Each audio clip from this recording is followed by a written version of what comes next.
En Europe, un enfant sur 5 est victime de violences sexuelles. Un triste constat et un fléau dont il est toujours aujourd'hui difficile de sortir, malgré une certaine libération de la parole depuis le début du mouvement MeToo à la fin des années 2010. Début novembre cette année, un rapport publié par deux organisations, le Brave Movement et l'ONG Child Global, a dressé un état des lieux de la prescription dans les affaires de violences sexuelles faites aux enfants. On en parle aujourd'hui avec l'une des membres du Brave Movement en France. Bonjour Constance Bertrand.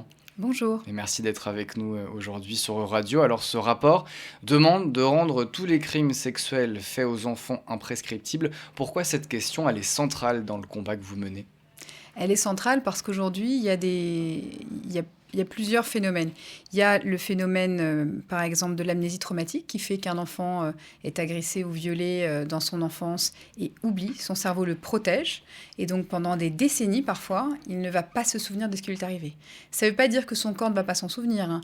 On voit, par exemple, dans le cas des victimes de Joël Le Squarnec, c'est des enfants qui ne savaient pas ce qui leur était arrivé, mais qui vivaient, qui somatisaient. Pardon, pour préciser, Joël Le Squarnec. Tout à fait. Joël Le Squarnec, c'était un médecin, un chirurgien qui profitait du fait que ses victimes étaient endormies pour les agresser et les violer. Et qui a été condamné. Il a été condamné, il y a plus de 300 victimes.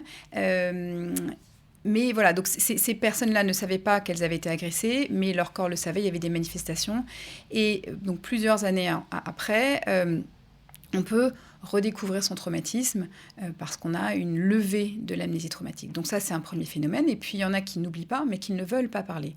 Pourquoi est-ce qu'ils ne veulent pas parler ? Parce que la parole des enfants n'est pas forcément accueillie.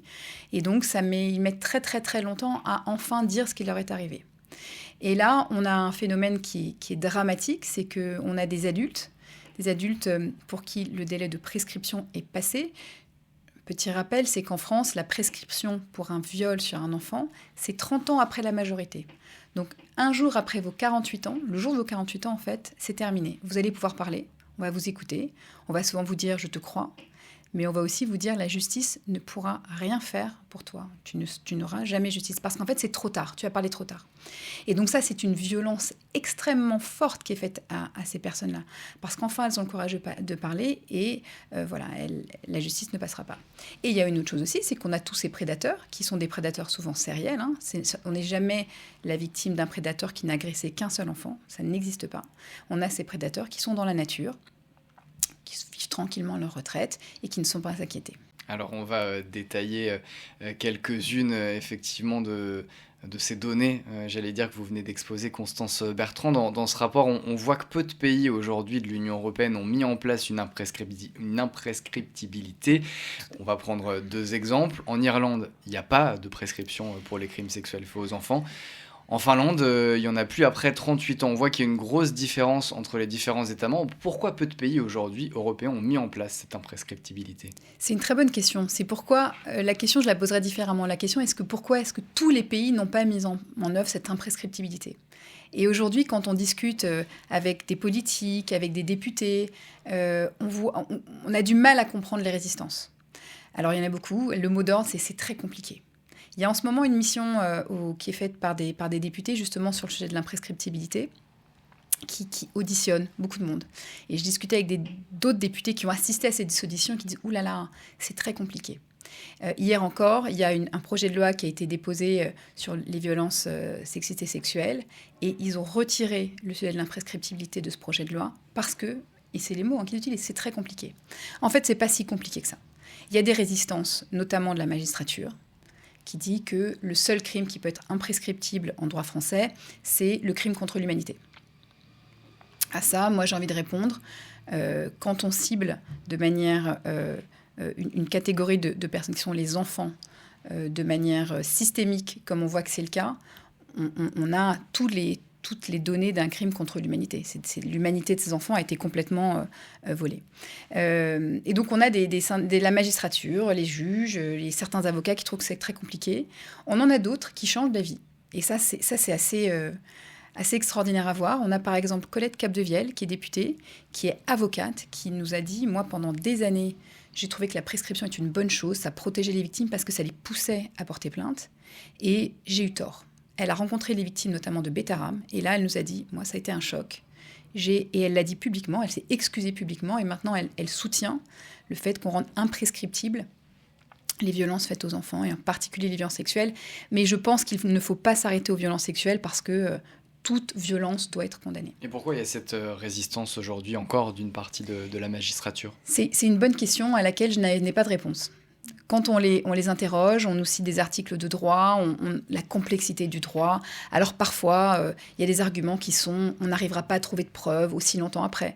Mais ce n'est pas forcément vrai parce que les techniques d'investigation ont évolué. On voit que l'ADN est utilisé et puis on n'a pas forcément besoin de preuves physiques. Quand on est sur un agresseur sériel comme ça, quand on a 15 victimes d'un même agresseur, je pense qu'il faut se reposer la question de qu'est-ce qui fait preuve. Donc on a ce point-là.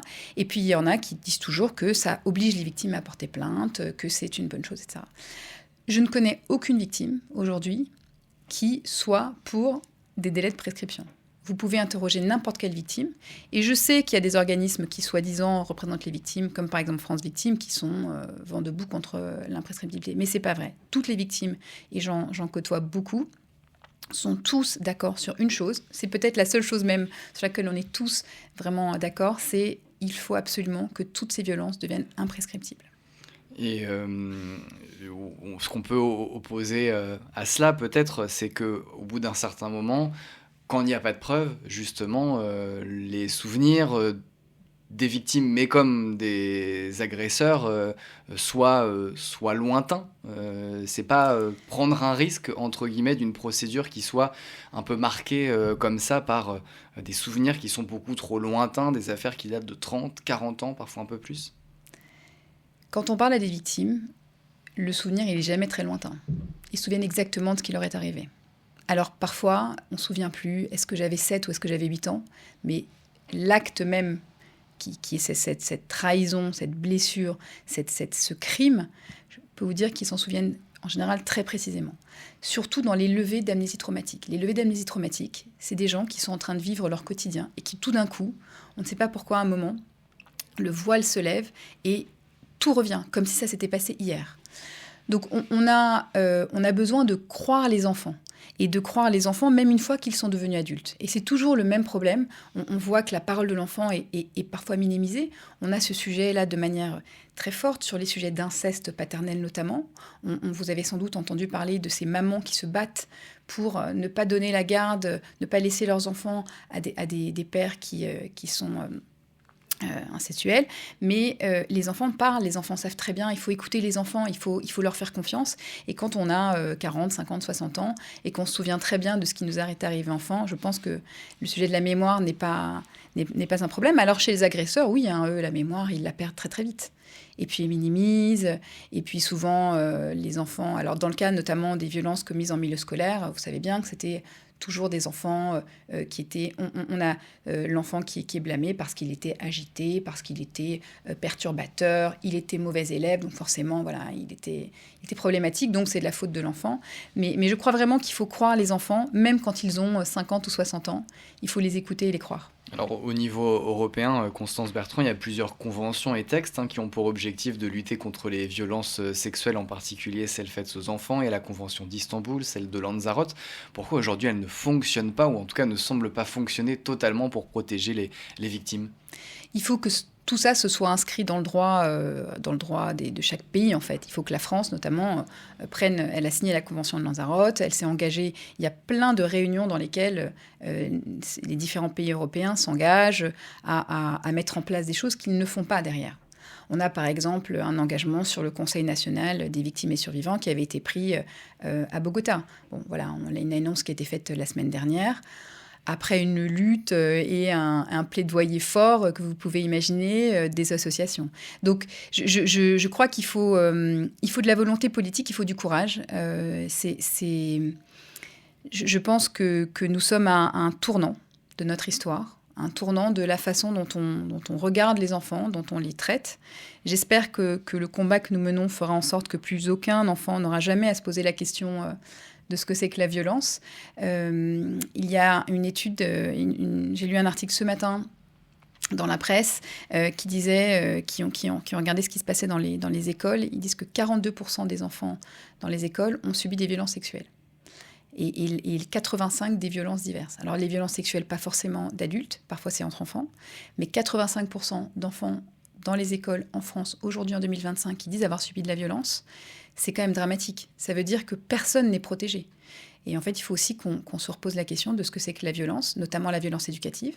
Quand on a un Premier ministre qui est capable de dire devant l'Assemblée nationale qu'il a des gifles éducatives, il faut vraiment qu'on repense la façon dont on éduque et dont on élève les enfants sans cette violence. Que faire pour éradiquer les violences sexuelles faites aux enfants? Pour plusieurs associations qui luttent contre ces violences, cela passe par la fin de la prescription en cas de plainte.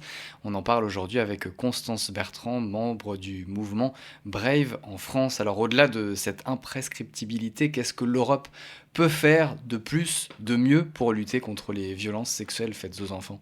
Il y a plein de choses. Il y a notamment, on a la chance en France d'avoir eu la Civise. La Civise il y a le rapport de la commission de vigilance sur les de lutte contre les violences sexuelles faites aux enfants. Exactement, ils ont travaillé sur les violences dans plein d'univers différents, notamment les violences intrafamiliales, etc. Il y a des mesures préconisées par la Civise. Il faut mettre en place les mesures de la Civise. Il faut, alors que le programme EVARS, le programme d'éducation à la vie affective, soit mis en place dans toutes les écoles, pas que les écoles publiques, dans toutes les écoles, parce que c'est en expliquant aux enfants que personne n'a le droit de les toucher, qu'on va aussi les protéger un peu mieux. Mais voilà, il faut un travail sur toute la société. Il faut de la vigilance. Je ne sais pas si vous avez vu récemment, il y a quand même un scandale dans le périscolaire, où hier, Emmanuel Grégoire, député de la Nation, explique qu'il a été victime de violences sexuelles dans le cadre du périscolaire quand il était en CM1. Donc il dit que c'était il y a 40 ans. Et on voit qu'à Paris, en 2025, on est en train de se rendre compte qu'il y avait, je ne sais pas, une cinquantaine, je crois, d'intervenants périscolaires qui ont agressé des enfants. Comment est-ce qu'on peut imaginer aujourd'hui, en 2025, qu'on ne fasse pas une meilleure surveillance des personnes qu'on met au contact de nos enfants? Donc il y a plein de choses. Il y a à la fois donner les outils aux enfants, il y a surveiller qui on met au contact de nos enfants, et il y a, en tant que société, avoir une réflexion plus globale sur les violences de manière générale et bien sûr les violences sexuelles. Il faut une Civise, par exemple, au niveau européen, un organisme, alors ça serait effectivement peut-être fastidieux, mais qui prennent en charge les témoignages de victimes pour qu'il y ait aussi une couverture sur toute l'Europe, parce qu'il peut y avoir des agresseurs aussi qui ont sévi dans plusieurs pays européens. Ça serait une bonne idée, c'est une Civise à l'échelle de l'Union européenne? Alors je ne sais pas, parce qu'en fait il faudrait voir ce qu'est devenu la Civise. La Civise et les témoignages de la Civise n'a pas forcément déclenché d'enquête, il n'y a pas forcément eu de...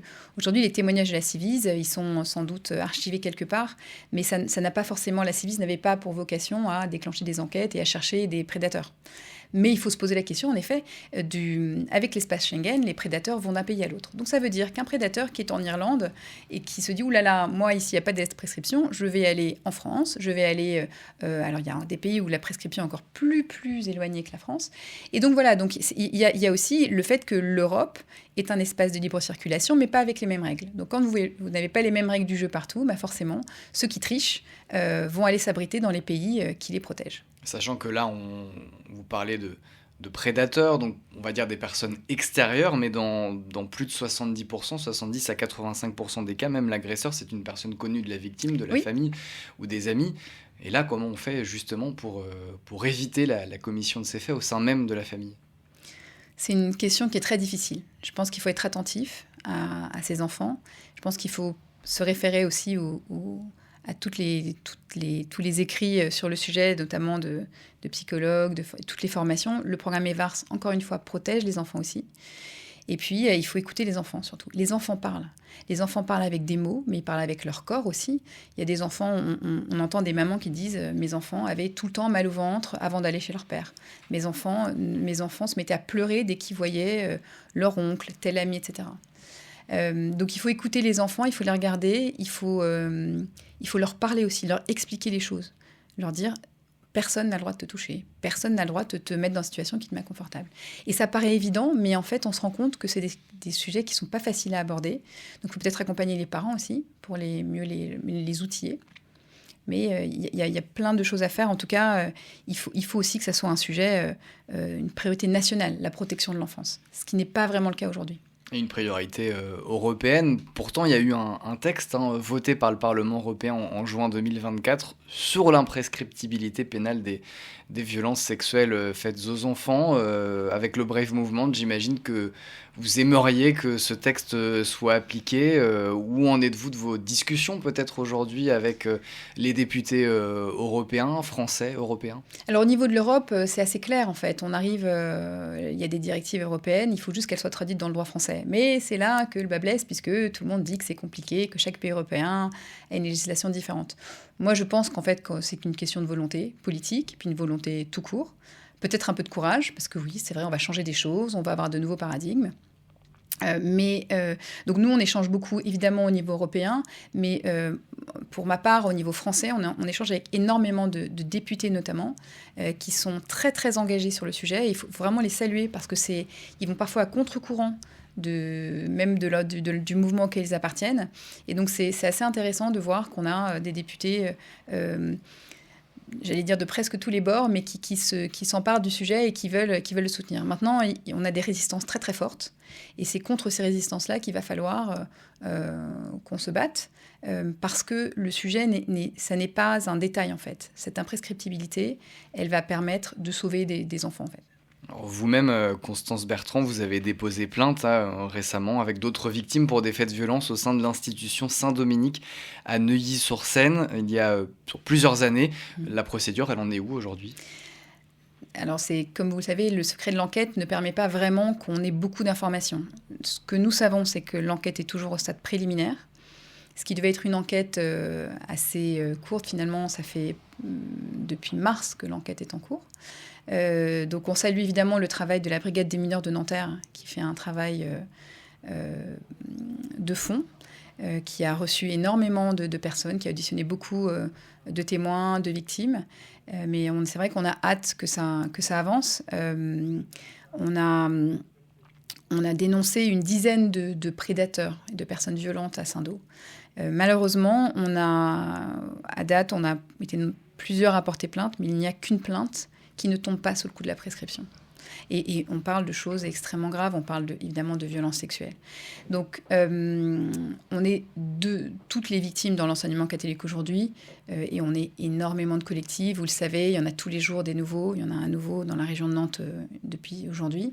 La notion de prescription est vraiment un sujet qui nous concerne, puisque nous n'aurons jamais le droit à la justice si la prescription ne tombe pas. Là, on parle de faits évidemment anciens, il y en a eu d'autres, vous avez cité Notre-Dame de Bétharram, plusieurs autres institutions. Comment faire pour éviter aujourd'hui que les enfants qui vont dans ces écoles, dans les écoles de manière générale, d'ailleurs privées comme publiques, puissent éviter d'être soumis à ces violences-là? Il y a encore une fois, il faut mieux surveiller qui est auprès de nos enfants. Je crois qu'il y a vraiment un sujet. Par exemple, les casiers judiciaires doivent être systématiquement contrôlés. Alors sur les professeurs, c'est plutôt bien fait, les enseignants, mais c'est tous les gens autour. On a, par exemple, là, j'ai appris hier en Guadeloupe, dans une école privée, c'est le jardinier qui a agressé sexuellement des enfants de 3 ans.